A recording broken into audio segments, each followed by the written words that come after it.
আজকে এখানে দুটি বিষয় দেওয়া হয়েছে, একটি হলো ভারতের আগ্রাসন, আরেকটি হলো নতুন করে গরিব মারার যে মেশিন গরিবের ঘাড়ে চাপিয়ে দিয়েছে, এই দুটি বিষয় নিয়ে কথা বলা।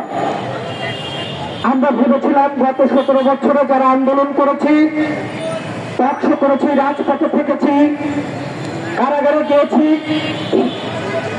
আমাদেরকে হয়তো আর রাজপথে নামতে হবে না। কারণ গত 17 বছরে জীবন দিয়ে, যুদ্ধ করে, রক্ত দিয়ে বাংলাদেশের মানুষের ভোটের অধিকারের জন্য ভারতীয় আগ্রাসনকে তাড়িয়ে মোদির কোলে দিয়েছে।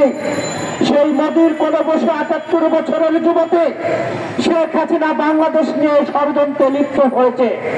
কিন্তু দুঃখ হলো, সত্য কথা, গত 5 মাসে অন্তর্বর্তী সরকার যারা আছেন তারা কোনো কার্যকারী ভূমিকা দেখাতে পারেন নাই। কারণ তারা জনগণের উপরে, মরার উপরে খরার ঘা, গত কয়েকদিনে আপনারা দেখেছেন গরিব মারার সেই মেশিন, সেই মেশিনকে সাধারণ মানুষের ঘাড়ে তারা দিয়েছে।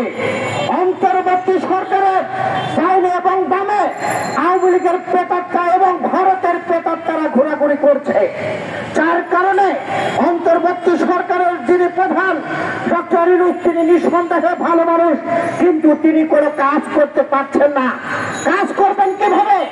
অন্তর্বর্তী সরকারে যারা আছেন তারা আওয়ামী লীগের সাথে আঘাত করে আওয়ামী লীগকে পুনর্বাসন করার জন্য ব্যস্ত হয়েছে, যার কারণে আমরা দেখেছি আনসার লীগ সচিবালয় কিভাবে তাণ্ডব সৃষ্টি করেছিল। আমরা তার কারণে দেখেছি এই ছাত্রলীগ বিশ্ব ইজতেমায় কিভাবে তাণ্ডব করেছিল। আমরা তার কারণে দেখেছি ইসকন লীগ কিভাবে বাংলাদেশ অরাজকতা করার চেষ্টা করেছিল। কিন্তু সকল জায়গায় যখন ব্যর্থ হয়ে তারা আবার নতুন চক্রান্ত মেতে ছিল। আপনারা জানেন এই সচিবালয়ে তারা আগুন লাগিয়ে দিয়েছিল, সেখানেও যখন ব্যর্থ হয়েছে আবার অন্তর্বর্তী সরকারের ঘাড়ে তারা চেপে বসে জনগণের উপরে, মরার উপরে খাড়ার ঘা তারা দেওয়ার চেষ্টা করছে। এদেশের মানুষ রক্ত দিয়েছে, জীবন দিয়েছে ভোটের অধিকারের জন্য, গণতন্ত্রের জন্য। সাধারণ মানুষ স্বাভাবিকভাবে বেঁচে থাকবে, রিকশাওয়ালা স্বাভাবিকভাবে বেঁচে থাকবে। অন্তর্বর্তী সরকারকে ক্ষমতায় রেখে মরার উপরে খাড়ার ঘাও এদেশের মানুষ দেখতে চায় না। আমরা বলতে চাই, অন্তর্বর্তী সরকারকে যদি ক্ষমতা চালাতে না পারেন তাহলে এখান থেকে সরে যান। আপনারা জনগণের সরকার নয়, নির্বাচিত সরকার নয়। এদেশের মানুষ দয়ের দানে আপনাদেরকে ক্ষমতায় বসিয়েছিল, আর সেই দয়ের দান নিয়ে মানুষের সাথে তামাশা করছেন। সেই তামাশা প্রতারণা বাংলাদেশের মানুষ দেখতে চায় না। আমরা এখন নতুন করে একটি নাটক দেখতে পাচ্ছি, ভারতীয় আগ্রাসন বাংলাদেশের মানুষের, বাংলাদেশের রাজনীতিবিদদের, বাংলাদেশের রাজনৈতিক দলদের মধ্যে পুশ করেছে।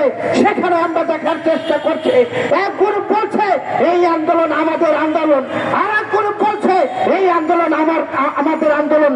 অর্থাৎ জুলাইয়ের যে বিপ্লব, সেই বিপ্লব দিয়ে এখন দ্বন্দ্ব দেখা যাচ্ছে। আমরা এই দ্বন্দ্ব দেখতে চাই না। আমরা এখানে যারা আছি, আমরা একাধিকবার কারাগারে গিয়েছি, রক্ত দিয়েছি। এই বিপ্লব সকল মানুষের বিপ্লব। এই বিপ্লব কোনো একক দলের নয়, কোনো গোষ্ঠীর নয়। সেই গোষ্ঠী বলার চেষ্টা করছেন এই বিপ্লব আপনাদের। আমরা মনে করি তারা আওয়ামী লীগকে পুনর্বাসন করার জন্য ব্যস্ত হয়েছে।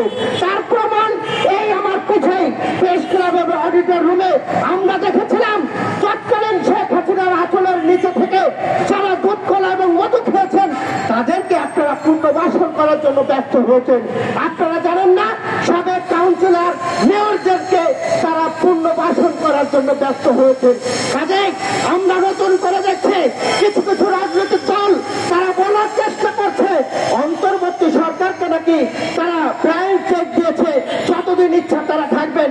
আমরা তাদেরকে বলতে চাই, আপনাদের নির্বাচন নিয়ে এত ভয় কেন? কারণ আপনাদের কোনো ভিত্তি নাই। বাংলাদেশে একমাত্র জনগণের এবং জনপ্রিয় দল হলো বিএনপি। সেই বিএনপি ঠেকানোর প্রতিযোগিতা চলছে। আমরা তাদেরকে বলতে চাই, জাতীয় নির্বাচন হলে রাস্তায় ফেপা করে ঘুরে বেড়াবেন, আপনাদের ব্যবসা আসবে না, বিকাশে টাকা আসবে না।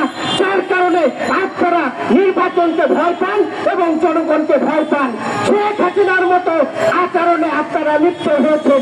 কে কোথায় আওয়ামী লীগকে পুনর্বাসন করার জন্য কত টাকা নিচ্ছেন, কোন হোটেলে লাল পানি নীল পানি খাচ্ছেন, কোথায় ষড়যন্ত্র করছেন সেটাও আমরা জানি। আমরা এই ষড়যন্ত্র বাংলাদেশের মানুষের কাছে প্রকাশ করব। আপনারা রাজনৈতিকভাবে উলঙ্গ হয়ে যাবেন। কাজেই বিএনপির বিরুদ্ধে ষড়যন্ত্র করার চেষ্টা করবেন না।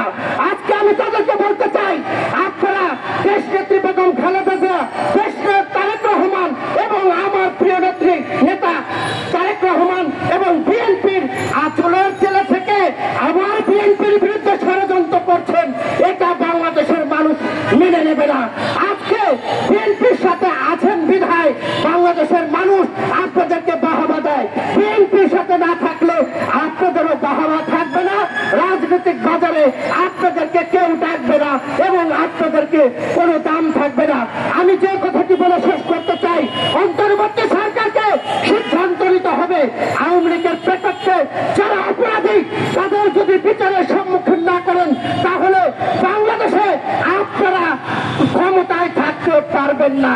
কারণ এদেশের মানুষ রক্ত দিয়েছে ভোটের অধিকারের জন্য, গণতন্ত্রের জন্য।